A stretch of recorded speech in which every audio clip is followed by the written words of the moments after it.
Moi, je ne vais pas parce que c'est fermé et je préfère télécharger, rester tranquillement chez moi, regarder mon film. C'est vrai, l'ambiance est différente, la sono et tout ça, ça donne, mais le monde a changé. Le monde a vraiment changé et le cinéma a pris un grand coup au Cameroun, où les salles de cinéma ont presque disparu. Les raisons évoquées? Je pense que ce qui a conduit à la fermeture des salles de cinéma, les gens n'étaient pas intéressés par ce qui était proposé dans les salles de cinéma. Il n'y avait pas suffisamment de clientèle, ce qui a conduit les promoteurs des salles de cinéma à fermer.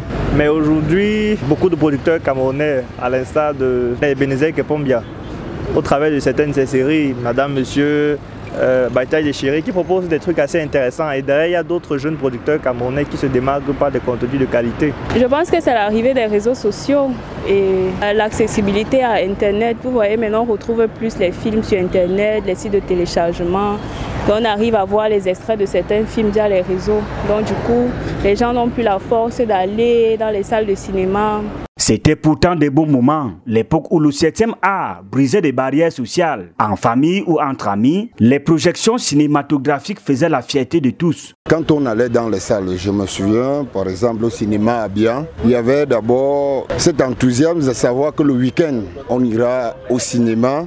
Et quand vous suivez un film, je me souviens par exemple Titanic, dans une salle de cinéma, vous aviez l'impression d'ancrer dans une autre planète, quoi, parce que vous vous ancrez dans le noir.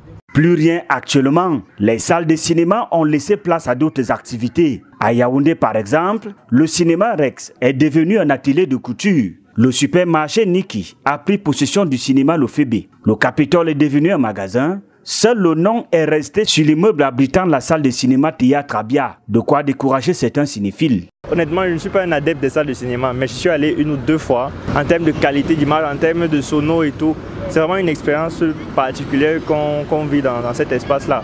Maintenant, certes, on a les smartphones qui nous permettent d'être connectés, on a les télévisions connectées, avec Netflix, tout ce qu'il y a, mais c'est un peu plus intéressant de sortir en famille, d'aller regarder un film au cinéma. Qu'est-ce qu'on va encore aller chercher là-bas? Étant donné qu'on a tout sur place, et ça nous évite même les dépenses, les sorties, n'importe comment, surtout pour nos enfants, si ça peut les aider à être à la maison, au lieu de se pavaner un peu partout. À l'époque, vous voyez, ce n'était pas évolué comme aujourd'hui. Aujourd'hui, les choses ont changé. Il est urgent de faire renaître ces salles pour la promotion du cinéma camerounais. Le gouvernement est interpellé. Ça va dépendre du ministère de la Culture. Aujourd'hui, là, les gens vont au stade parce qu'il y a peut-être la réforme. C'est à eux maintenant de chercher quelle politique mener pour que les gens aillent encore en salle de cinéma. Et déjà que bon, même les promoteurs ont fermé salle. On ne sait pas quel jeune peut se lever maintenant et dire qu'il va créer une salle de cinéma.